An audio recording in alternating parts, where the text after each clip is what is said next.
This original WSRE presentation is made possible by viewers like you. Thank you. This is Gordon Sprague, and this is all of his stuff.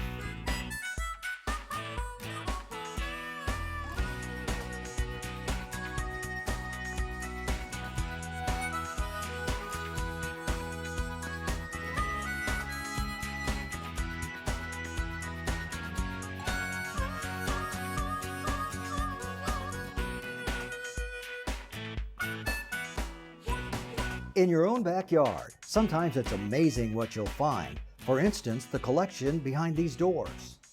Of course, we all know collectors. Some people collect stamps, some people collect Flow Blue dishes, some guys with the money might have 2 or 3 special cars. But Gordon Sprague seemed to have no limit to his interest. He seemed to want it all. Well, it's been a labor of love, to be honest with you. I have had several items for a few years. I brought a tractor here from Vermont, and somebody restored it for me and did such a good job with it that I couldn't use it anymore. So I put it on display and started adding to it, and it just kept growing from there. And did it ever grow? This is an extremely broad collection. We go from license plates to oil cans to gas pumps, tractors, farm equipment, to hay loaders, to block and tackle sets, printing presses, tin cans to beer cans, hand tools, 2,000 golf balls. You might picture Sprague painstakingly selecting each item at retail, but this collector and former amateur racer took a wholesale approach. And I put it together in a real short period of time. Have added to it since then, but it hasn't taken forever to do it. Mainly because some of the purchases I made in big lots. Like I bought my assistant crew chief's total inventory in South Carolina, lots and lots of items. When you buy something, somebody wants to sell maybe all of it, and you buy a lot of stuff in that transaction you weren't really looking for, but it's all or none. If it's let's say there's 50 items and there's 10 you want, you might get 40 you don't want, but they add to the mystique of it. So how does one man acquire so many mantiques? Well, before he heard any of this, he heard a lot of this. Gordon, later to be called Flash, grew up on a dairy farm in Vermont, where he learned hard work and perseverance. Then there were 4 years in the Air Force, a marriage to Betty, a degree from Florida State University in Parks and Recreation Management. After 20 years of that, I learned what I was going to make for a living the rest of my life. No, civil service jobs don't buy things like this. Went to work for the guy that owned the Kansas City Royals, became a real estate syndicator, helped him to win the 1980 World Series when we beat the Cardinals. Moved from that to the financial service business with a company in Houston managing money. Became a salesman. Put together a big sales force, had tremendous success. So off he went into the world of investing and finance. It hardly needs to be said, he did quite well. I've been very fortunate, There is American history in every square foot of the warehouse. The story of how Americans got from place to place in continuously improving style and speed. Go back 100 years and the United States had car manufacturers all over. There were dozens and dozens of companies. This car was built by the premier auto company in the Midwest. $5,200 new, a lot of money back then, but a car well ahead of its time. Premiers were made in Indiana from 1902 to 1924. This one over here is one of 2 that we can find. There may be more, but we don't know that for a fact, but we know there are 2 of them. It's quite a unique car. If you look at your radar on it, it has a V-front, like an aerodynamic package. It has hydraulic shock absorbers on the bumper in 1923. It has a little mini booster on the engine. It has ivory door handles, and probably the most secure security system you've ever seen. When you left, if you took the shifting lever with you right out of the transmission, it would be hard to shift it. It would be impossible. So it had some truly unique things. Like the Premier, many of the early American car companies, and there were 2,400 of them at one point, built good cars. So what happened to those companies? One word. Depression, When it was tough to keep a company going, tough to find an audience to buy them, they just went out of existence. How do you keep all of these vehicles running? The collector called on the expertise of retired mechanic and machinist Bobby Parker for help. A technician who can fix anything on wheels, Parker has to be one of the best. A lot of the vehicles you can buy parts for. Model A's and T models, you can buy parts readily available for. But when you get into like this Chrysler, like the Pontiac over here, parts are almost non-existent. You either make them or do a lot of research to find someone that has something that they might turn loose and let you have. Parker has nothing but respect for the old-timers who built these cars originally. The people that built them, what the machinery, the equipment that they had to work with was like a hammer and chisel nowadays. And they did some of the greatest work with what they had to manufacture parts with. Parker remembers well his first Sprague project. It was a 1927 Chrysler S80. It took about 2 years to restore this vehicle. Shortly after we got it running the first time, I drove it all the way from Pensacola to Gulf Breeze over here, not realizing the value of the vehicle at the time. And if I had known what the vehicle was actually worth, there's no way that I would have driven it. But it was licensed, it was tagged, and I drove the vehicle around a while. Only 2 of them, this one and one other, has this unique feature, which is a golf bag door. It makes access to the player's golf bag in, close the door, and you're in business. And it was a very unique thing, special ordered on this 27 Chrysler. We've had it in numerous car shows, everywhere from St. Petersburg all the way to New York. Went to Bellingrath Gardens in Mobile. There was over 200 cars, and it took best of show for over 200 cars, which means it was pretty well in its glory. And when his workmanship wins prizes at car shows, you think he enjoys it? It makes me very proud. To make it very short and simple, you could put a number 2 wash tub over my head. I am so proud. Can't button my shirt for a week. It's all his, but Flash Gordon hasn't hidden his treasure. He kept it open for pre-arranged tours. Every car club in town has met here at least once. And most every church in town that has, they all call them the young at hearts, they're the seniors, if you will, come here on tours, maybe between 10 and 20 people at a time, and come in here and spend a couple hours. And the things that they say to each other, things they say to me about the memories that it brings back to them in their lifetime was worth doing. Antiques like his bring back memories, sometimes different kinds for men and women. There's 2 cars in here with rumble seats. A lady came to me one day and pulled me aside. She said, my first romantic experience was in a car just like this. I'll never forget that. In fact, it happened again later on. Somebody else said the same thing. No man's ever said that to me, by the way. Rumble seat romance reached its peak in the 20s and 30s. As cars went faster, riding on the outside, understandably, became less attractive. Passengers on the inside had all the fresh air they wanted in this 31 Pontiac 6. So this is one of the early versions of air conditioning. If you notice Barbie there turning the crank, it's opening the windshield. That lets air in. That's very, very early air conditioning. It got its name Pontiac 6 because the heads on the engine were split. It was a 6-cylinder. You could get a head that would cover half of the engine or the other half. It wasn't a very practical thing because you don't destroy heads in operating a vehicle, but it was a unique feature. That's what it was named. Takes you back to Chicago, Al Capone days. You can almost hear the tires screeching as they scream along the windy city streets. The gangsters standing on the running boards, firing away with their Tommy guns. Alas, running boards could not survive on gangster demand alone. This old feature went the way of exterior-mounted headlights. They were integrated into the car's body. Nice thing about manual systems, they don't break easily, like the crank starters on the old Model Ts. There's a little plate on the housing in there where the starter goes. Ford had them. I'm going to guess that in 1920s and 19-teens that the starter for this car cost $4. And it was a big deal not to include it because of the savings.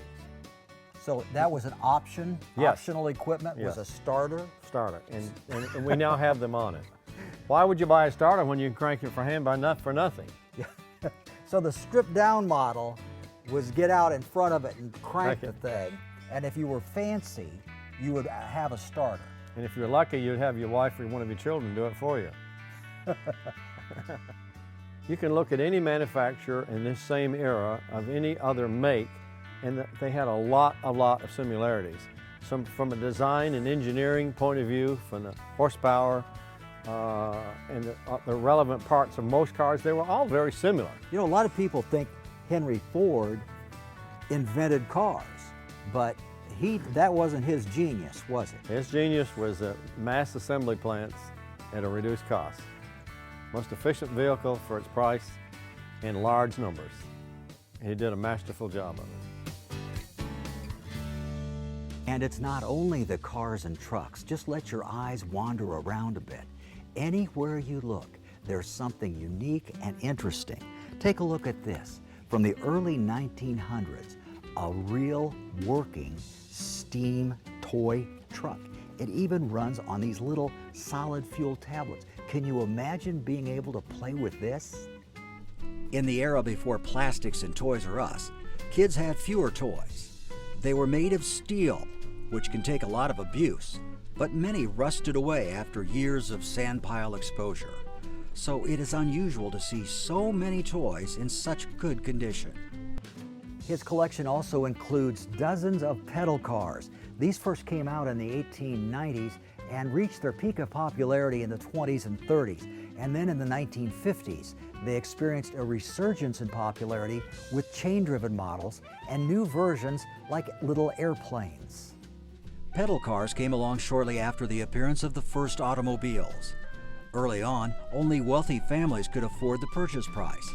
After all, they retailed for $25 and up. Later, these old metal toys tore up the sidewalks and driveways of America in the 50s as post-World War II parents lugged them home. They're heavy, hard to get rolling. Maybe that's part of the reason why there were so few overweight kids in the 50s. As for price, an American National Oakland pedal car circa 1920 listed on eBay at a price of nearly $6,000. And a 50s model tractor recently sold on eBay for more than $400. Sprague and tractors have a special relationship, a whole barn full of them. Remember earlier I mentioned that the tractor was what got me started. Even though I had some cars and other things before that, that's what got me, if you will, in the display business. I can tell you when I was little and learning how to drive, my father made me hook something behind it and back around the house in the barn, back it, not drive it, with a trailer or some other implement behind the tractor. And when I could convince him that I could back around the house twice without stopping, he'd let me go to the field and work. A slice of American agricultural history under this roof. The story of how American farmers went from producing a few dozen bushels of corn an acre in 1910 to well over 200 per acre today. What Henry Ford did that set the tractor business apart from a lot of other things, he developed a three-point hitch system to lift farm implements up called the Ferguson system, and they eventually split. Those little tractors revolutionized farming in America. They were much smaller than the big old Farmalls or Olivers and Cases and lots of others that were replaced horses in a dead pull category. They just pulled weight on the ground. These little tractors lifted implements up. So you go to the end of the field, turn around, put it back in the ground and go back again. So you could get to the edge of the fields, you could do more crop, they weighed less, you could drive on softer ground. When tractors arrived on the farm, it meant fewer hands needed to work the fields. Those hands often went to manufacturing work in the city. So tractors not only changed life on the farm, but life in the city as well.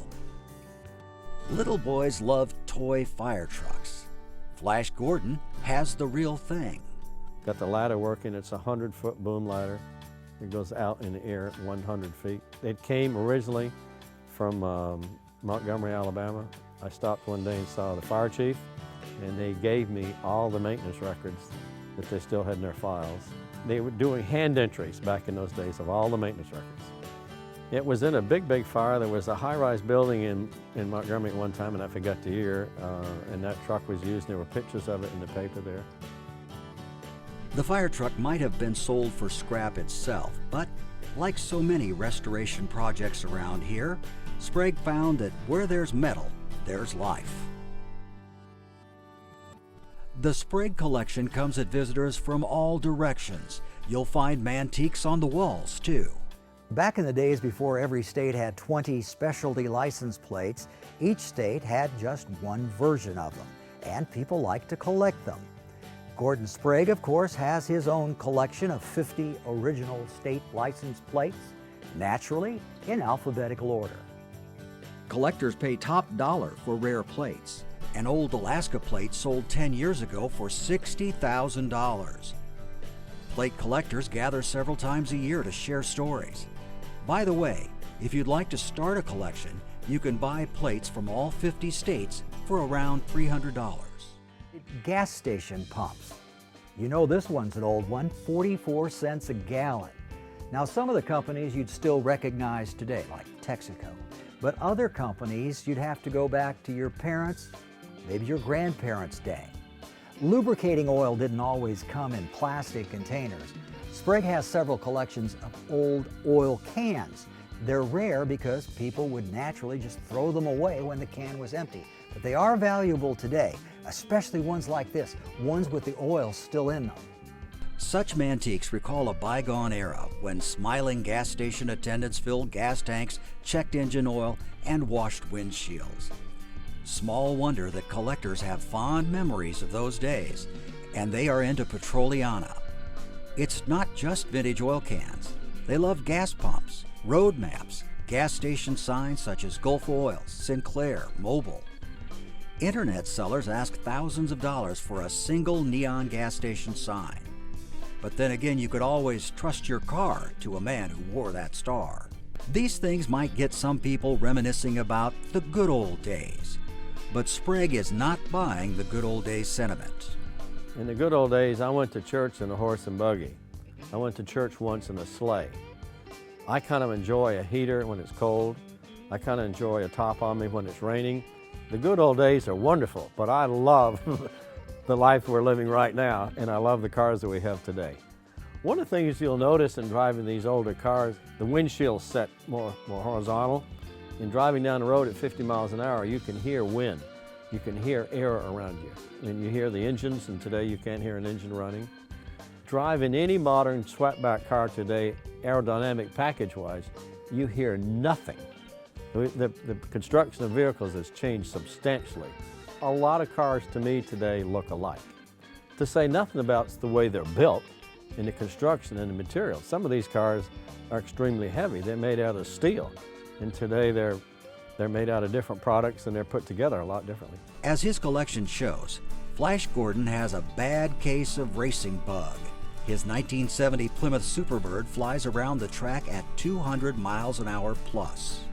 The car's in very good shape. It's got a long story about this. It took me a long time to buy this car. The guy kept upping the price on me 3 times, but I eventually prevailed and he agreed to sell it. It goes well with the Bobby Allison car. This car on the expressway today just loves to go fast. I had this car down at Daytona once. I was racing as my street car, and I took it down through the pass to get on the beach. And the guard says, no, you can't take this car on the beach. And I said, I just want to drive around you so I can say this car was on Daytona Beach. And that's all it went on and off, just like that.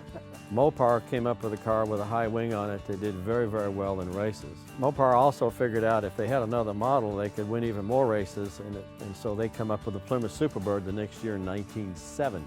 And between the Dodge and the Superbird, they won 22 of 38 races. Relatively few Superbirds were built in 1970. Richard Petty drove one to 18 victories that year. NASCAR outlawed those 2 models after that for several reasons. Number one, the aero package. Quite technically, they did not have front bumpers, and cars in those days had to have bumpers to be raced.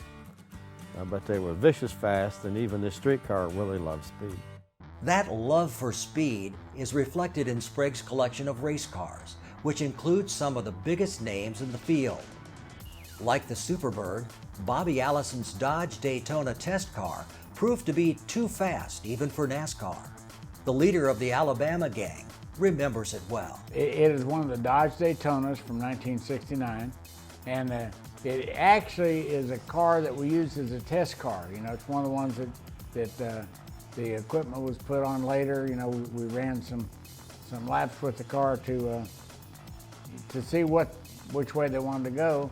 And just when things were getting really good for the Dodge Wing car, NASCAR changed the rules, and so that kind of ended that program. No wonder the Daytona was so fast. It was powered by a 305 cubic inch, 657 horsepower engine. Now, this 305 engine weighed 200 pounds less than the stock 440. During this time, stock cars were made to look like race cars. Now, the reverse is the case. This is a race car that's made to look like what? Stock car. A street car. Right. Okay, this is 2000. This is in the late 60s. This is a street car made to look like a race car. These are absolutely opposite, and that's why I have them sitting here. If you look inside and see the difference in technology on how barren it was and how little was in there compared to the electronic gadgetry in this car here. This body that was on this vehicle would be the same body that came when you bought one in a showroom. When you bought one in the showroom. This was modified, put a racing package to it. This is just painted on, or stickers. That's a clip in stickers on it, like the headlights. The headlights on that car are nothing more than a decal that's stuck on there. Now, I got to ask you about this. Yeah, thanks for doing that. My assistant crew chief was a sheet metal guy, and that's nothing more than a little pedal car, and he made the wings on the back of it, and they gave that to me. Well, that's cute. I'll bet you this gets about as many comments as the other car, because I can understand how this operates. Yeah, can't get in it, but you understand how it operates, right? Not every race car would run on every track. It all depended on the length and layout of the raceway. This is one of Bill Elliott's cars over here. It was built as a mid-track car. Mid-track meaning what? Meaning it run in Atlanta, and it run at Martinsville, and it run some other tracks. This was in the era when cars were being built specially for tracks. This car might not have run at Daytona, it might not have run at Talladega, and it probably didn't run at the Brickyard. But it would have run at the mid-sized track cars. He was finally able to buy the Bud car when the owner got religion. The Bud car was one that was a guy I was racing against. There was a term that came into being, to me it was about 12 years ago, that was called sin stocks, people that had investments in things that were considered to be sinful, and this guy became very religious and could no longer personally have a good conscience and own the Bud car, so I bought it from him. I got a guy from London who drove Formula One cars who was an excellent racer to drive it. So for a couple of years I had 2 cars on circuit. Next to the Bud car, the history-making #1 Skoal car. Well, the car I started driving first was, to me, a very famous car. It was the inaugural pole setter at the Brickyard 400. This car that I bought ultimately was on the pole that day. It did not win the race. It finished the race, but didn't win. To me, that's a truly, truly remarkable car. Why? Because the Brickyard was such a dynamic change in racing in America, and there never will ever be another car that was an inaugural pole sitter. That's the car. In 1994 was the first year that the Indy track allowed NASCAR to run stock cars. They totally sold out, over 300,000 people. It was a big, big hit. My wife and I were there, and I never dreamed to that day that I would own that car and wind up driving it, but that's the way it happened. It's the #1 Skoal car that Rick Mast drove. He doesn't race anymore. He's a little long in the tooth like me, but. Sprague burned rubber in the historic Stock Car Racing Association. He faced opponents driving similar cars. Well, it's something I always wanted to do. I reached a point in life where I could afford to do it. I should give you a definition for racing, by the way. A definition of racing is another way to spend money to make noise, and that's pretty true. I attended a lot of races. I've always been a stock car fan, and visited a lot of tracks, got to know a lot of people, got to know some drivers, and found out that there was an amateur league of guys that ran. There's about 50 guys on the West Coast. There's about 50 guys on the East Coast that run circuits that are sanctioned by a sanctioning body that has rules. I bought a car. I had to go to a school to be licensed. I hired a coach so I would know what I was doing and just started racing. There's nothing that beats seat time and getting in a seat and driving and learning more about it. Most of the vehicles look the same here as the day they rolled off the assembly line. Then there's the 1932 Ford pickup, Sprague's favorite. I was driving along Pensacola Beach one day and this guy pulled in front of me in this truck and I followed him to his house, wound up buying the car, and because he had built it here locally with somebody. And the guy that had built that for him was building another one, which I ultimately bought. Took him 5 years to finish that car. It's my wife's hot rod. It's a 1931 Ford Victoria. Sprague seemed to enjoy everything on wheels. Here's a 1974 Vespa scooter. The Vespa, Wasp in Italian, could hit 50 miles an hour with its little engine. Gas mileage, 70 miles per gallon. A restored Vespa today sells for about $4,000. I know what you must be wondering. What is all of this stuff worth? Well, no doubt into the millions. But Sprague has always been a little evasive when it comes to talking about the money and the value. Yeah, people ask me that, and we won't know until we have the auction and we sell it what it's worth. What, an auction? You heard right. As we recorded this, Sprague was preparing for an Everything Must Go sale. Yeah, people ask me that, and we won't know until we have the auction and we sell it what it's worth. And economic times maybe aren't what they were. 3 years ago, I don't have any doubt that the inventory here would have sold for more than it's going to sell when we have the auction. Some stuff was given to me, so what's the value of that on a markup basis? It's pretty substantial. Some things I overpaid for.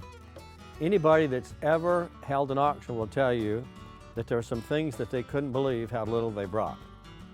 There was some stuff they couldn't believe what people were willing to pay for it. So all in all, it averages out. But there's no way to tell a value. I mean, I think I know, but we'll know better after the auction.